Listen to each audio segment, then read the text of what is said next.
지신 그 십자가,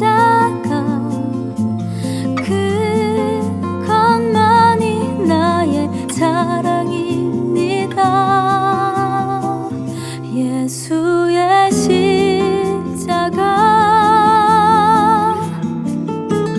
그것만이 내 자랑. 예수의 십자가,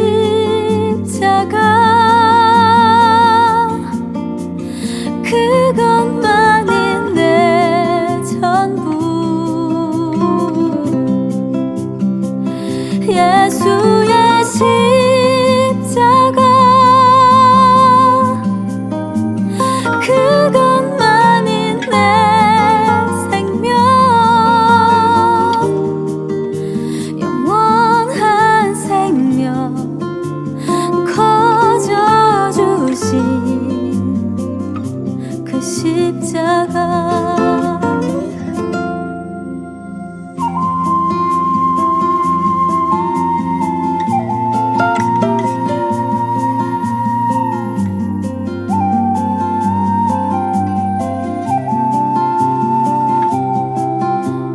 내가 아는 것 중에 가장 귀한 한 가지 고백합니다. 단번에 자기 몸 들인 어린 양, 그것만이 나의 사랑입니다. 예수의 십자가, 그것만이 내 자랑. 예수의 십자가, 그것만이 내 전부. 예수의 십자가,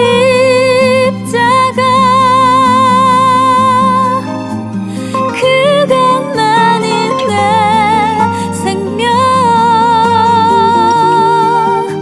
영원한 생명 거저 주신 그 십자가.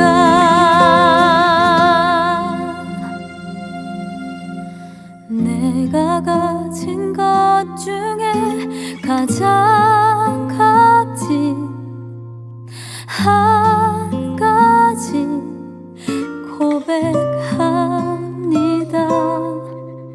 날 위해 못 박히신 그 십자가, 그것만이 나의 자랑입니다.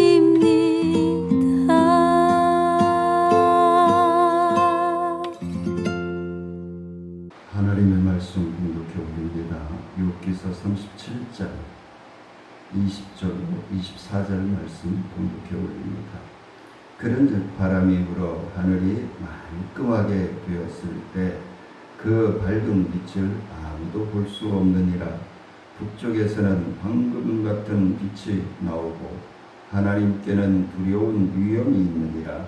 전능자를 우리가 찾을 수 없나니 그는 권능이 지극히 크사 정의나 무한한 공의를 굽히지 아니하시리니라. 그러므로 사람들은 그를 경외하고 그는 스스로 지혜롭다 하는 모든 자를 무시하시느니라. 아멘.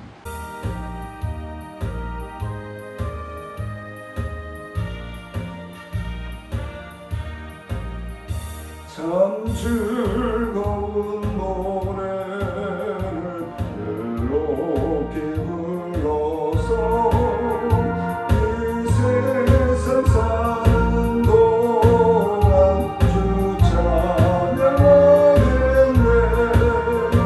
복 주실 산에 올라 멀리 바라보니 나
오셔서 우리와 함께 호흡하시며 동행하시는 아버지 하나님, 오늘도 하나님의 말씀을 전하며 듣게 하심을 감사합니다.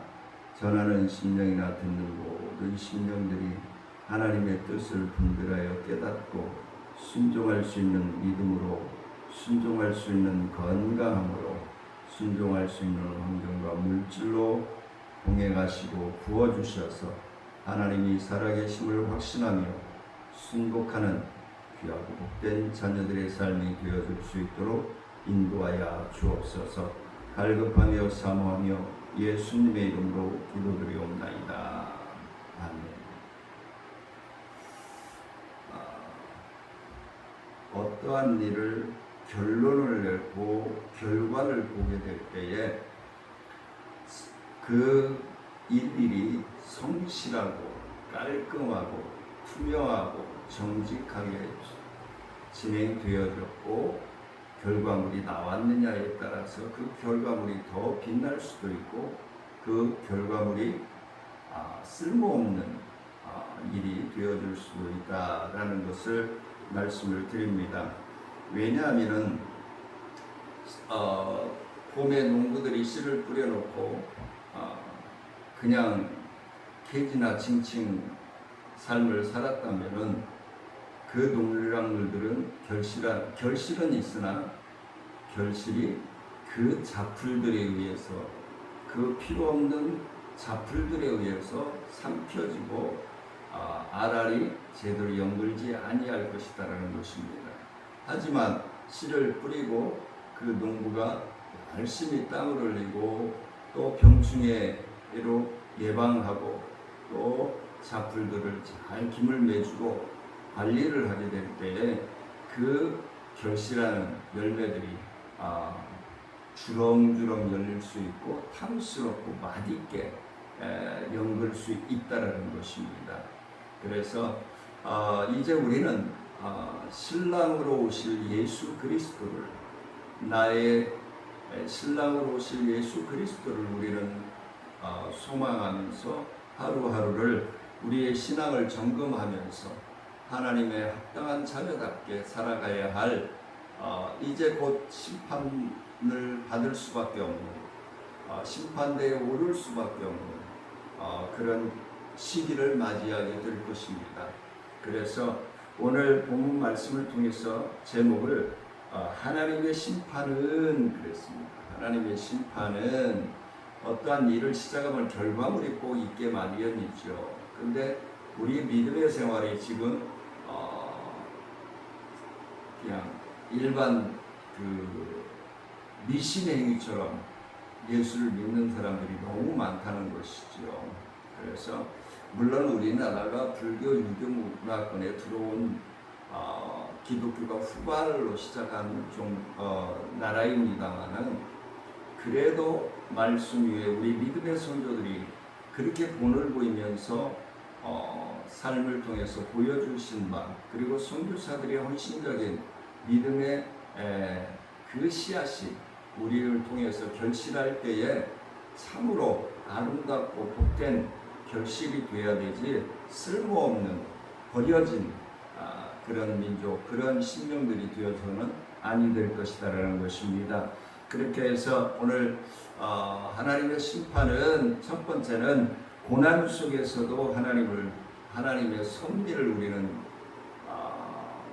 깊이 묵상해 볼 수 있어야 된다는 것입니다. 하나님의 말씀의 능력이 우리의 삶을 바꿔놓을 수 있기 때문에 그렇습니다. 그래서 오늘 첫 번째 고난 속에서 하나님의 섭리를 21절 말씀이죠. 그런즉 바람이 불어 하늘이 말끔하게 되었을 때 그 밝은 빛을 아무도 볼 수 없느니라 라고 얘기합니다. 바람이 불어 구름이 개면 다시 태양을 볼 수 있다라고 합니다. 지난 주간 동안에 많은 폭우가 쏟아졌고, 그리고 또 갑자기 햇빛이 짱짱 뜨다가 이제 비가 그쳤는가 하면 1시간도 안 돼서 또 쏟아지고 하는 그런 게릴라성 있는 폭우로 많은 분들이 사상자도 생겼고 재산의 피해도 생겼고 그렇죠.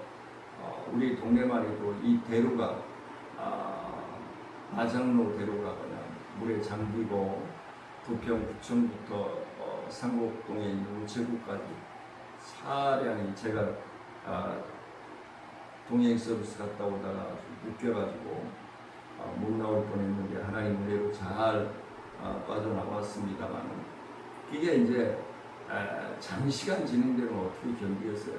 근데 불시에 물줄기가 솟아나고 흘러내리고 그러므로 차 바퀴들이 다 묻히고 서부 쪽에는 막 차들이 그냥 침수가 되어지고 그런 일들이 있었을 수밖에 없었습니다. 자, 구름이 태양을 가렸다고 해서 태양이 없어진 것이 아니라는 것입니다. 잘 생각해 보십시오.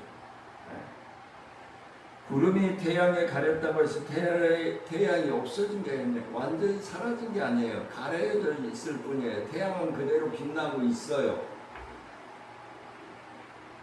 다만 인간의 눈에 보이지 않을 뿐이라는 거예요. 인간에게 고난이 닥치면 그 고난 때문에 너무 괴로워 나머지 그 고난 속에서 숨어있는 하나님을 잃어버리는 경우들이 많이 있다는 겁니다. 하나님을 잃어버리면 안 되죠. 끝까지 하나님을 붙들고 깊으신 뜻을 깨달을 수 있는 하나님의 섭리와 계획을 깨달아갈 수 있는 그러한 은혜를 잊는 저와 사랑하는 성도님들이 되시기를 원합니다.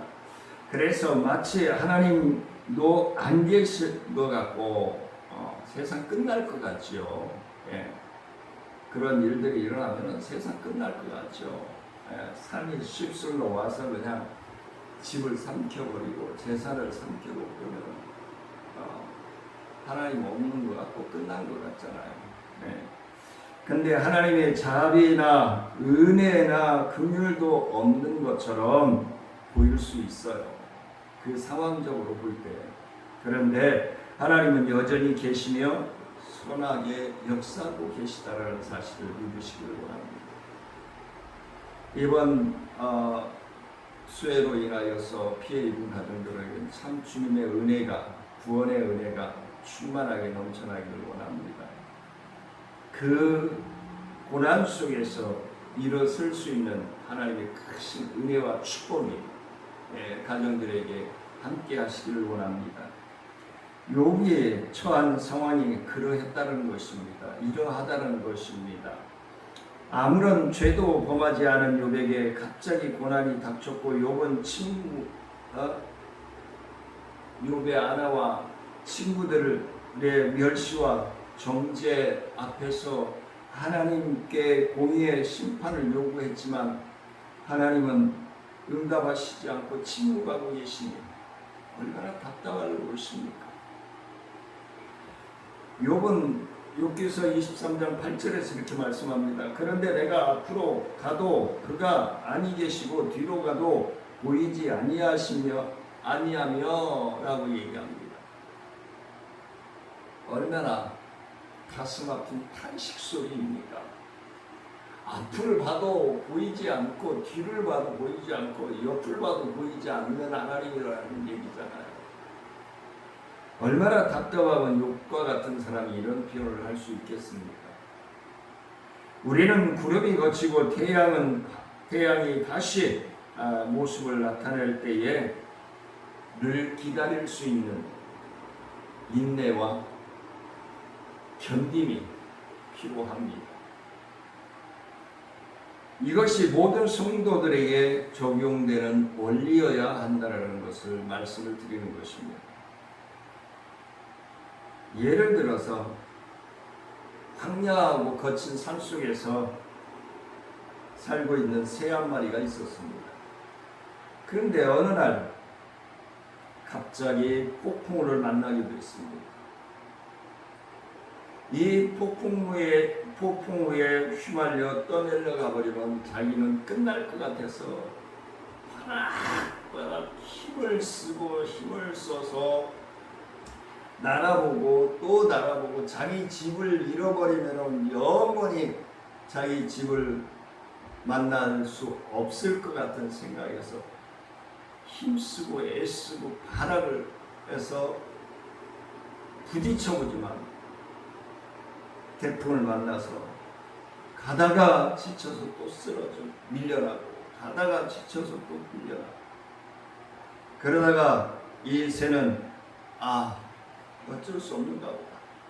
이 태풍에 몸을 맡기고 날아가 보자.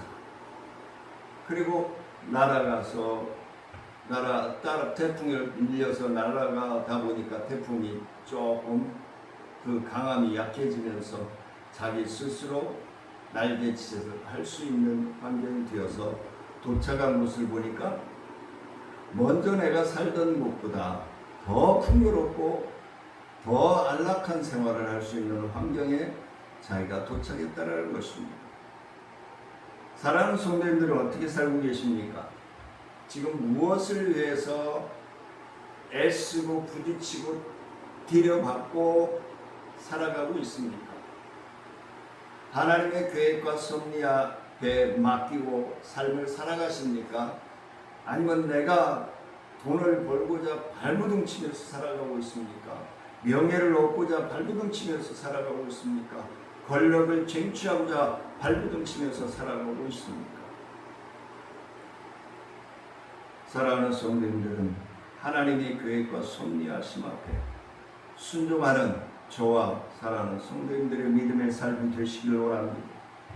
우리는 삶의 길목에서 만난 고난의 태풍을 간혹 자주 만납니다. 근데 그 태풍을 만났을 때 미친 듯이 휘몰아치는 태풍의 밤을 두려워하고 고통으로 지나고 보지 않는 사람은 과연 몇이나 있을까? 이 강한 휘몰아치는 태풍을 경험해보지 않고는 두려움을 느끼지 못할 것입니다.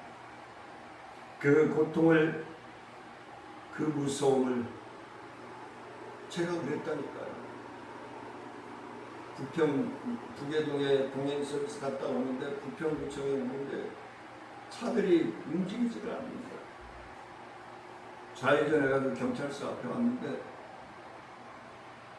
물은 불어나기 시작하고 있고, 그래서 비상 깜빡이를 켜고 양쪽 사이드로 물이 모여들게 돼 있으니까 비상 깜빡이를 켜고 중앙선을 차 중앙에 딱 해서 걸쳐서 비상 깜빡이를 켜고 지나오기 시작하니까 차들이 쭉 따라오더만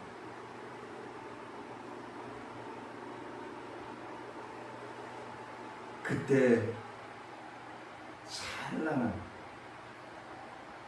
그 강하게 몰아치는 태풍과 비바람 속에 지나 견디면 찬란한 태양이 비쳐나오는 아침을 만날 수 있는 날이 온다는 것입니다. 그 고통이 오히려 우리를 넉넉한 삶으로, 안락한 삶으로 만들 수 있지 않을까 싶습니다. 두 번째는 하나님의 공의를 굽히지 않는다. 하나님은 잘한 것은 축복하시고 못한 것은 책망하시고 심판하신다라는 사실을 말씀해 주고 있는 것입니다. 23절 말씀입니다. 전능자를 우리가 찾을 수 없나니 그는 권능이 지극히 크사 정의나 무한한 공의를 굽히지 아니하심이니라 라고 말씀합니다. 이는 하나님의 심판과 공의의 등과 관련해서 하나님은 결코 공의를 저버리고 악을 도모하는 신은 분이 아니라는 사실을 엘리후를 통해서 정확하게 말씀해 주고 있습니다. 하나님의 심판은 정확하다는 것입니다. 실수가 없으신 분이십니다. 사람들의 심판은 여러 가지 요인과 변수에 따라서, 증거물에 따라서 달라질 수 있습니다. 근데 하나님의 심판은 정확하게 책정되어지고 확증되어져서 변함이 있을 수 없다는 것입니다. 근데 인간의 세계는 뇌물을 받거나 증거물이 부족하거나 심증은 있지만 물증은 없어서 혹은 재판관의 성향에 따라서 요즘 많이 그런 재판들이 나오고 있죠. 재판관들의 성향에 따라서 재판이 잘못되거나 판단이 흐려지는 경우들을 우리는 간혹 봅니다. 그래서 죄가 없는 사람이 죄인이 되기도 하고 죄가 있는 사람이 무죄를 선고받고 석방되기도 합니다. 요즘 많은 일들이 일어나고 있지요. 근데 하나님은 정확하신 분임을 우리는 명심해야 됩니다. 우리가 뭐 잘했는지 못했는지 손가락질할 것이야. 우리가 하나님이 되어서는 안 되고요. 우리는 이 나라가 정직하고 올바르게 잘 진행되기를 위해서 기도할 따름입니다. 하나님은 연약한 인간을 압제하거나 무력으로 정의를 무너뜨리는 분이 아니심을 우리는 명심해야 될 줄 압니다. 하나님은 그 공의의 속성상 불공정한 심판을 하실 수 없는 분이라는 사실을 다시 한번 말씀을 드립니다. 하나님께서는 모든 일에 완전하시며 거룩하시며 의로우신 분이심을 믿으시기를 원합니다. 인간과 우주를 다스리시고 심판하시는 데 있어서 한치의 오차도 잘못을 범하실 수 없는 분이라는 사실입니다. 그래서 오늘 본문을 통해서 엘리후는 잘못된 것임을 강조하여 하나님이 고난을 주신 것을 불평하는 욥의 행위가 악한 것임을 지적하고 있는 것입니다.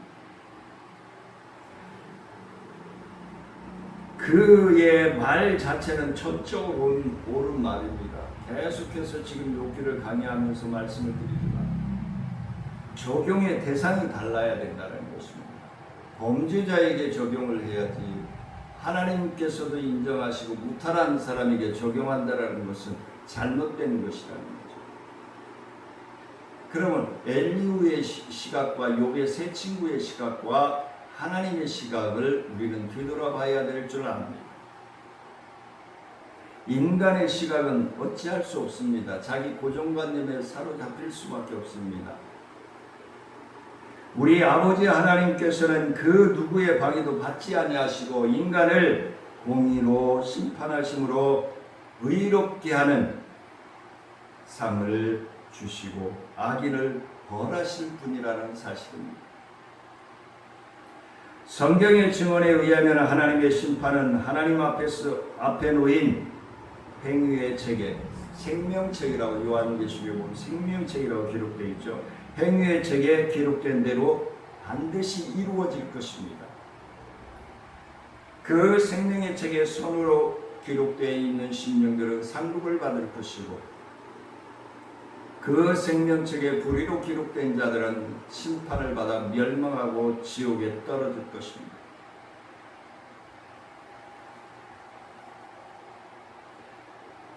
이는 우리 인간이 하나님의 심판에 대하여 전혀 이의를 제기할 수 없다라는 사실을 분명하게 말씀해 주고 있는 것입니다.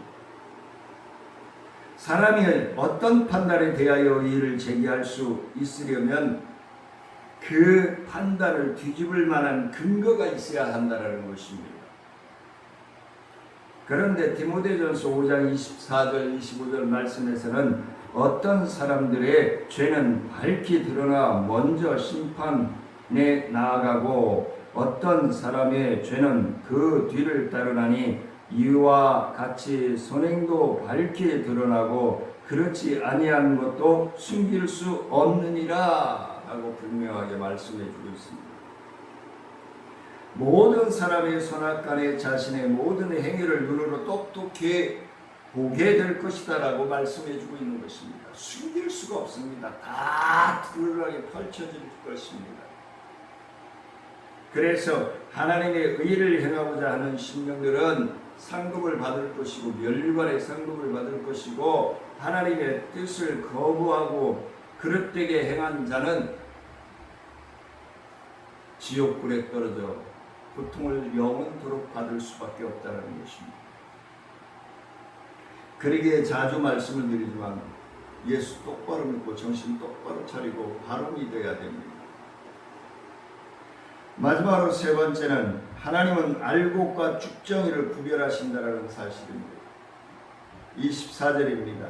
그러므로 사람들은 그를 경외하고 그는 스스로 지혜롭다 하는 모든 자를 무시하시느니라.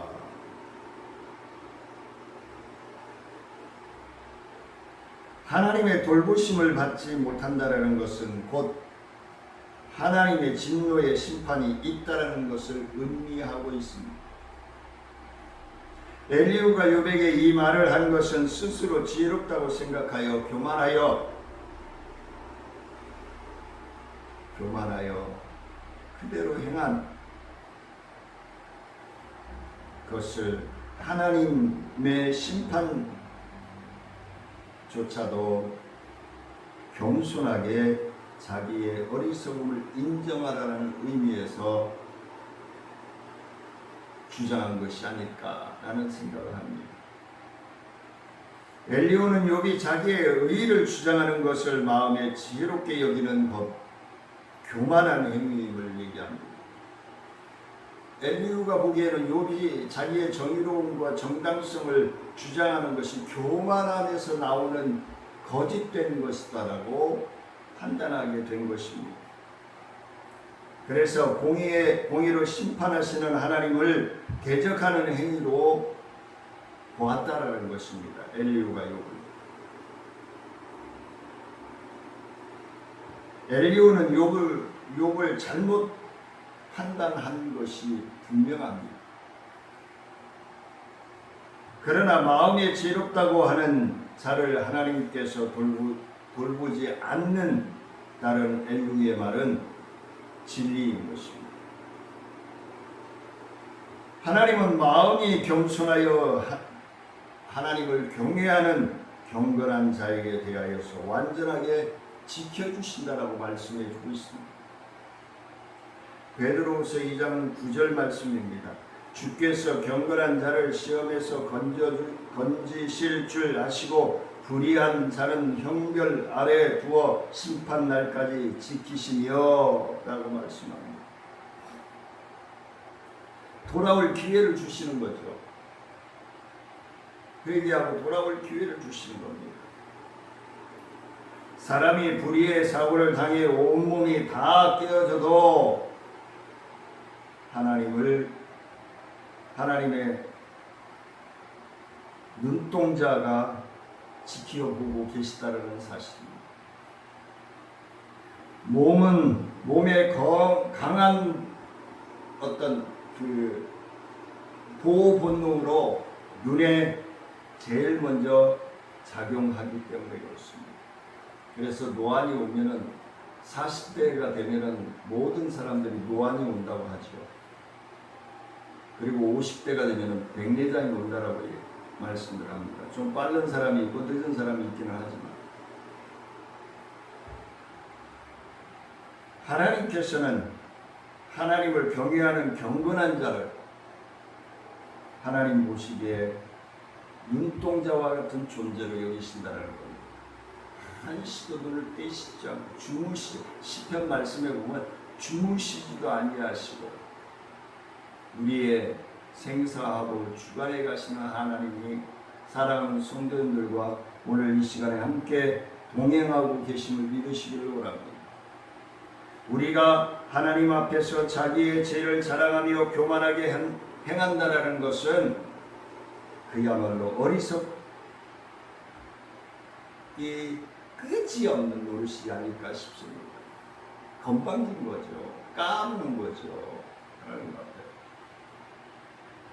우리는 자기의 머리로 이해되지 않는 상황을 허락하신 일로 인하여서 하나님을 마음대로 판단하고 그분에게 항변하는 것도 초월적인 역사 속에서 모든 것이 절대적인 의로움으로 의로운 성품으로 이루어져 가고 있다는 것입니다.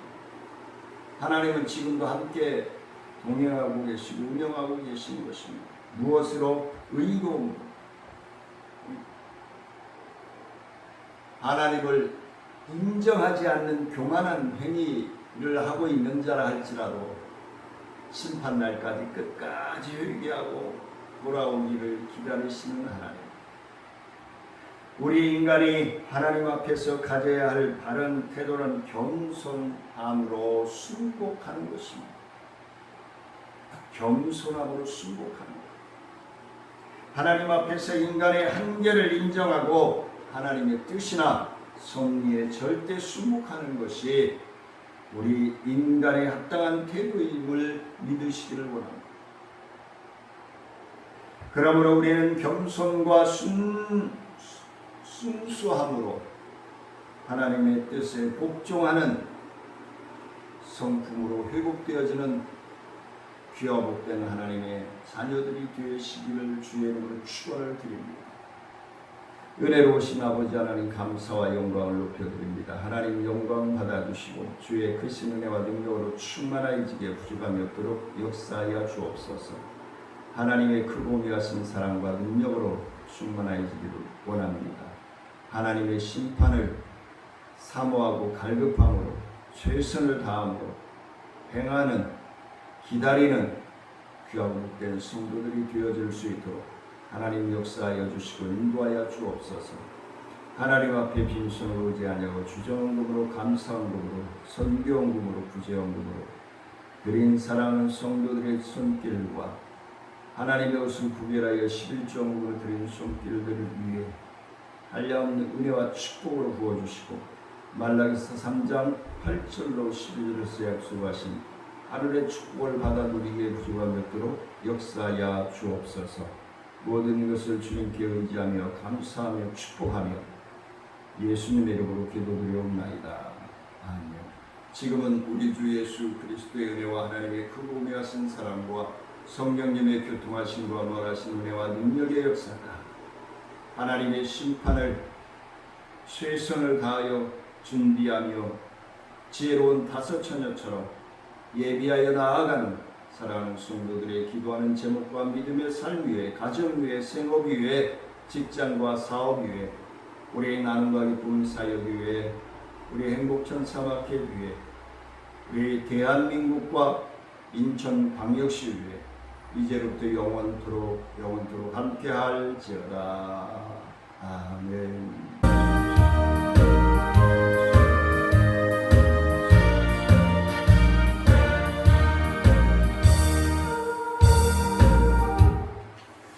점심 맛있게 드시고 오후 찬양 예배 뵙겠습니다. 사랑하며 축복합니다.